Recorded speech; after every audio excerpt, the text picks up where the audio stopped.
Not long ago, I had a comedian on the show, W. Kamau Bell. He was here at HuffPost Live, and being a black man in the entertainment industry, I asked his thoughts on Lupita Nyong'o's overwhelming popularity. Here's what we said. One more Lupita question, because it's bigger than her. She seems like the next thing that white people like. Yes. Like she's become like a fetish already. Yeah. Does that worry you? I'm less worried because she seems to know that. She seems to have an awareness of that, which is why the speech she gave was so amazing. She seems to have an awareness of wanting to own herself, you know, so, no pun intended, 12 years a slave. But she seems to have an awareness of that, you know, and it's good if white people want to own you. It's just bad when they actually do. Right. Since then, my wording and line of questioning has come under fire, and we're at a place now where the debate has turned to not only if Lupita is being fetishized, but if her popularity is truly controversial. So today I'm joined by some of the biggest critics, my biggest critics, in fact, on the subject. We brought in Crystalline Karazin. She's a blogger for BeyondBlackWhite.com. We also brought in Gina McCauley. She is the blog mother at WhatAboutOurDaughters.com. And we brought in Yaba Blay. She's an associate professor of Africana Studies at Drexel University. Gina, I want to start with you because you and I already had some conversation about this, and I thought this was a really interesting part of what you were writing in response. You said, to be honest, black women have no more to fear from white people loving them than they do from the black entertainment industrial complex, which ignores them or marginalizes them or outright hates them. What's clear is that Dr. Mark Lamont Hill is fearful that Nyong'o might develop a fan base that does not require her to cater to the whims and agendas of black men. It's the classic work of an abusive personality to attempt to isolate the target from any support network. In some sense, that's been done to black women en masse. Tell them that they are not beautiful, they are not lovable, that who they are inherently is defective, and the best they can do is whatever the black community deigns to give them because no one else will want them. Welcome. Yeah. Thanks for having me. No, it's my pleasure. I must admit, and I told you I was a bit confused by that, by your comment, but I do find it interesting. Talk to me about what your central critique is in light of what you just wrote there. What is the central critique of the concern that some people have that white media maybe, and black media to that extent, to some extent as well, may be fetishizing Lupita? Well, the first thing is your inference that somehow she just happened to accidentally land into the spotlight and they just dropped her off the back of a turnip truck and ended up on the red carpet. Lupita and her team ran one of the most masterful Oscar campaigns I have ever seen in my lifetime. On all of the points that actresses are supposed to hit during the award season, she excelled at all of them. She's not popular because she's a fetish or an object, as you have tried to make her. She's popular because she's excellent. And people need to know their history if they're going to talk about her. She's not an overnight success. She's been in the business for at least a decade. She went to undergraduate school. She was a production assistant in Hollywood. She's written, directed, and produced her own documentaries. Then she went to graduate school at the Yale School of Drama to get a master's in acting. So if any black woman should be excelling at leveraging the interest during the award season, it should be Lupita, because she has all of this. Let me ask you a question, though. Where did you get the sense that I was saying she was an overnight success? I mean, well, you know what? I don't know. I think when you break down her success to her being an object and white people liking her as if somehow there's no explanation for it, I think you are implying that somehow she shouldn't be receiving the popularity that she's receiving. When Gabby Douglas goes to the Olympics and wins the gold medal, nobody's like, oh my God, she's on the Today Show, or oh my God, she's on a box of Wheaties. That's what's to be expected. She is not receiving any more attention than what Jennifer Lawrence received when she won her Oscar, what Julia Roberts received when she won her Oscar. So you're trying to make it seem as if the attention that's being given to Lupita is somehow abnormal, and it speaks to your white supremacy inside your own mind. And you absolutely are trying to control black women when you say that if they get a white popular fan base or a worldwide fan base, it isn't because they prepared for it. It isn't because they're well educated. It isn't because they busted their butts for like 3 months during an award season. It's because they're nothing more than chattel or an object. You using the word fetish was intentional. It was meant to give a negative connotation on her popularity, and it is a form of control. You're a highly educated man. When you pulled out that word, it wasn't by accident. No, it wasn't. I'm trained as an anthropologist, and to fetishize something is to ascribe magical power to it. It's to, it's like an idol. And my concern is not with her popularity. I'm happy she's popular. I don't know if you got a chance to see the actual Lupita segment we did, the full segment. One of the things I mentioned her training, I mentioned her schooling, and I said we should not only be focusing on her beauty, we should be focusing on her immense talent. Are you seriously sitting here acting as if you don't understand why black women around the world are highly offended at you using the word fetish? Is that the position you're going to take today? No, I don't understand why your language... Gina. You also know you're an anthropologist, so you also know that fetish has multiple definitions, right. One of which is sexual. And so when you use sex to a black woman, that's not an accident. That's not an accident. Don't play that today. Gina, I didn't interrupt you once. I just wanted to finish my thought, if you don't mind. And then I haven't interrupted you at all. Go ahead. So when I talked about her being a fetish, I had a very particular meaning about it, and I sort of explained that in the conversation. I compared her to Barack Obama, and when I say she's being fetishized, part of it is sexual, part of it is objectification. But I'm not saying that she's an object. I'm saying that I'm concerned that white media is constructing her as a fetish or an idol. And the reason why I say we fetishize her or ascribe magical power to her is because, very particularly, there are many people who use her as the way to say, all right, I like black people, I voted for Obama, or I like black people, I like Lupita, or I don't objectify or otherwise disrespect the beauty of black women because I like Lupita or I saw Lupita in 12 years. That's my concern. My concern isn't about minimizing Lupita's talent or her gifts. My concern is that we are overestimating the turn that mainstream media, myself included, has made by having Lupita on the cover. One Lupita doesn't make the difference. And then I want to move to you, Crystal, in one second, but I want to say one more thing. In the segment on Lupita, Amani Perry mentioned this as well. She said at every moment there's been a black woman who has been celebrated. At every moment there's been a black woman who's been on the cover of magazines. That's not ahistorical. That's always happened. But it hasn't always signaled a turn for the entire population. My concern is not that Lupita is popular. It's that only Lupita can be popular, that there can only be room for one, and there can only be room for one measure of black beauty. And that's just my position. And we can disagree on that, but I think it might be a bit much to... we just may disagree on that. But let me move to Crystal, because you said something interesting as well. You said the black entertainment industrial complex that Gina brought up is not unlike what you wrote about, this idea of the idea of black woman fetish hysteria. I saw that as a hashtag as well, and I thought it was really interesting and compelling. Explain to me what you mean by that. Well, what I mean by black women fetish hysteria is that when black women get any sort of affirmation outside of the African American community, it's automatically met with suspicion. And it's not just isolated to men doing it. I think that it's we've internalized it so much so that when a person outside of the community says this person is beautiful, I love her, she's amazing, we automatically think there's something suspicious with that person because, we are the worst victims of white supremacy because we perpetuate it. We often perpetuate the indoctrination from slavery. We do it more than white people do. And I think that in some sense, white people are now teaching black people about black beauty. And I think it's making people uncomfortable that a woman like Lupita, because, you talk about how black women have always been celebrated. Well, I can tell you that a woman that looks like Lupita is not always celebrated within the black community. Black beauty is its most beautiful when it looks like white beauty for a lot of black people. So I think that it makes people feel uncomfortable that a woman who looks like her, who's often not celebrated within the black community, getting all the accolades, and we're automatically meeting those accolades with suspicion. And so that's why I call it black woman fetish hysteria, because you're talking about something that hasn't yet happened. It's preemptive. I mean, we're suspicious. Like, white folks can't win. I mean, it's like, oh, we don't get any representation. Okay, we get representation. Okay, now you're suspicious of the representation. It's like, what's going to make us happy?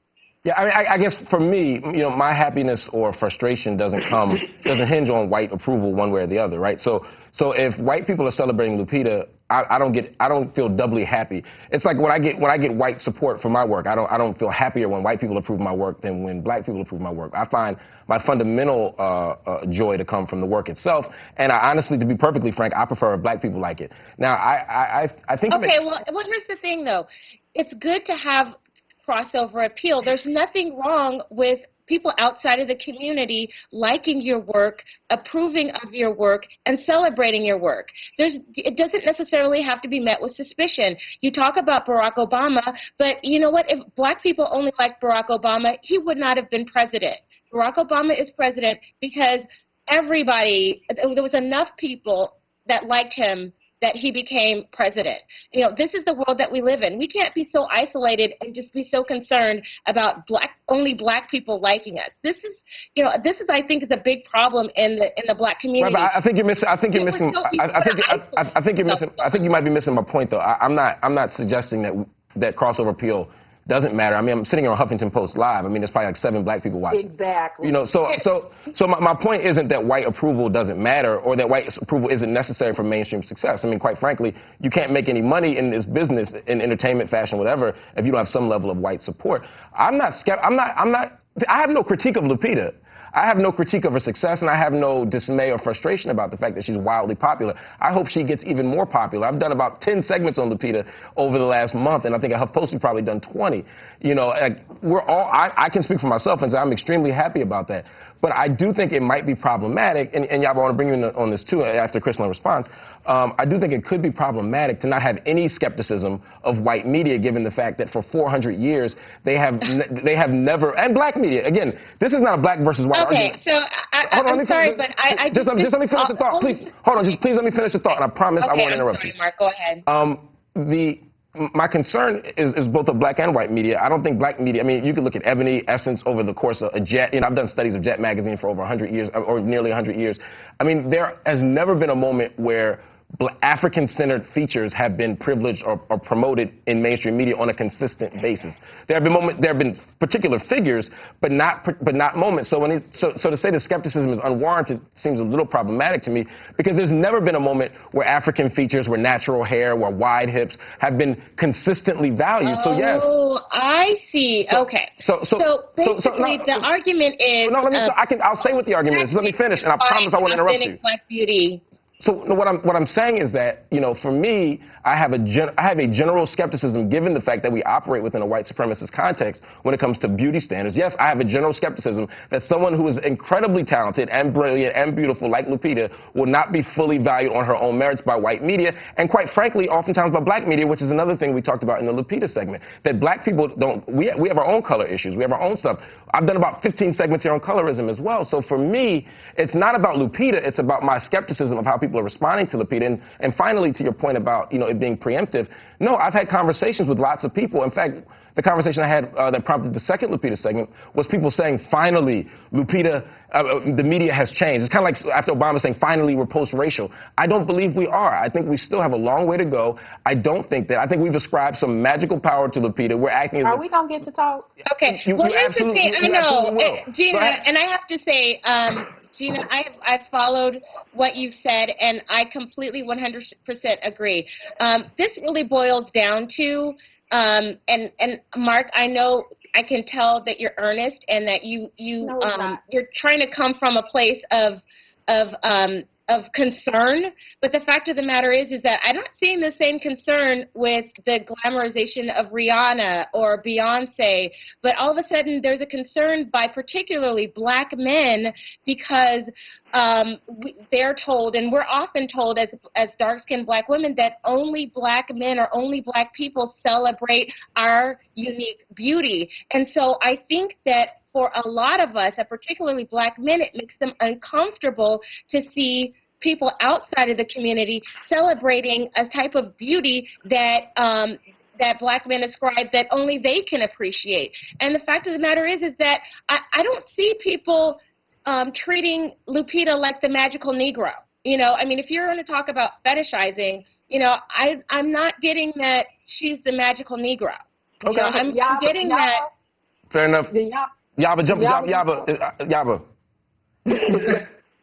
Hey, Yeah, I don't think it's an either-or conversation. I think it's a both-and. I think we should be skeptical and concerned about the white gaze, but we also have to be concerned about the black gaze, and I think that's where my discomfort came from. When I first launched Pretty Period, and I wrote that piece that said Lupita is beautiful, but black been beautiful, it was really a conversation for us folks, because what my discomfort came from was being on social media and seeing the same folks who would usually only buck up a Beyonce, a Rihanna, or a particular aesthetic. All of a sudden, now you're sharing Lupita over and over again. I don't believe you.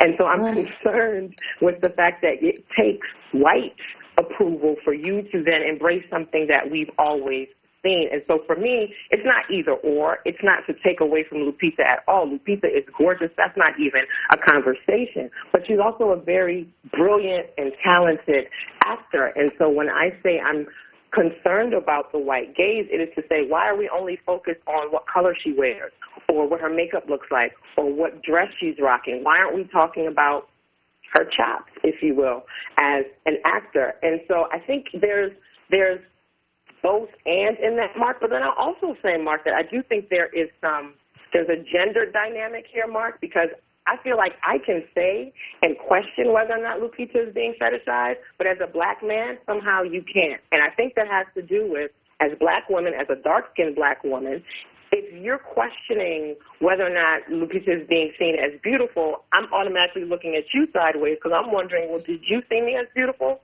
before? And so it's like the conversation shifts in that way. And so it's not to say that your concern is misguided. It is to say I think it has to do with the ways in which black women particularly are going to hear that or not. Yeah, black men have no moral authority to comment on black women's beauty in the public space. They I didn't comment on the beauty. They have given away their moral authority on that because of the absolute destruction of black women's images over the past 30 years, and they have been the foot soldiers in the war on black women.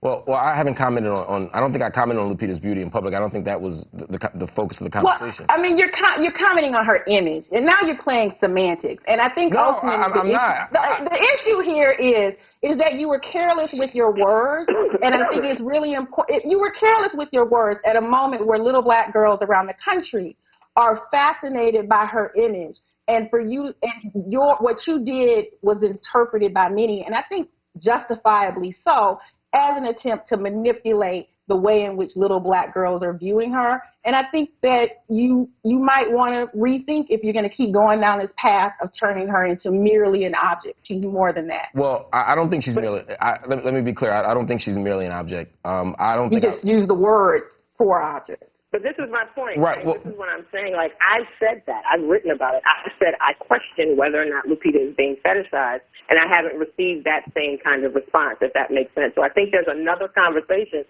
that we have to have about the ways in which we interact as black women and black men around this issue of beauty.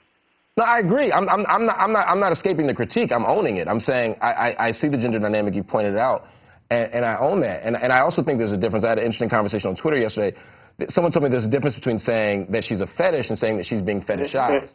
Yeah. To me, there's no difference, but if there's a difference being interpreted or read, then I have to own that, because, you know, a big part of communication is not just what I intend, it's how it's being received. So if I were to say it again, I would say I worry that she's being fetishized. I do think, though, that there's a huge leap, though, and I think it's completely unfair to say then, to speak to the level of intention with me, right? Because I don't know you, right? We don't know each other. So to say that I'm trying to manipulate the way little black girls see Lupita might be a bit unfair. I mean, I don't want little black girls to. I mean, I have my own daughter who loves Lupita and who I've given Lupita stuff to and who I've introduced to Lupita. So and want her to be her hero. So I find it a bit problematic to say that I want to manipulate the way little girls see Lupita based on a HuffPost Live segment with Kamau Bell, who I don't think is particularly viewed by little black girls or anybody else. In fact, I honestly... I just think it was really familiar with his comedy routine? Because if you knew about Kamau Bell's comedy routines and the themes and inferences he applies about black women, I didn't. I think he was the last person you should have been having a conversation I didn't know that, Gina. About the images of black women in culture. Gina, I read your post and I found out more about Kamau Bell than I knew. I knew I was interviewing Kamau Bell about 15 minutes before I sat down because I'd been sick the day before. And to be quite honest, I didn't know about his comedy routine. Apparently has a comedy routine about his white wife and all this. I knew none of that. I mean, and that's honest. I honestly didn't. That's not to say that I don't think he has a right to speak on black women because he's not married to one, but I do think that it's a unique position to be in to have a white wife and comment on black women. It's not just that he has a white wife, it's that he criticizes and describes black women as hostile. Right. Not just the white wife. I don't have a problem with, you can marry whoever you want to. I got you. But when you use black women and criticize them, that's a problem. I got you, but once again, I didn't know that. But again, to suggest that I knew that and asked him anyway, again, might be unfair because I didn't know. No. All right. Well, then we can. Well, here's the thing. I think that the conversation that you had with. We gotta go after this. I'm sorry. Okay. The conversation that you had with Kamar was just the typical two black dudes joking and clowning at black women's expense. I think that that's where the offense came in, and this is not atypical. And here's the thing: we need to clean our own house. We need to celebrate. The reason why you're seeing this celebration of Lupita is because we don't get it. We're not getting the affirmation of our black beauty by black men. I mean, I can tell you, me personally, my affirmation of my beauty came from outside of the community. I mean, people weren't, I'm not even as dark as Lupita, but let's just be frank. The community needs to clean its own house and deal with the colorism before they start being so concerned about what white people are doing.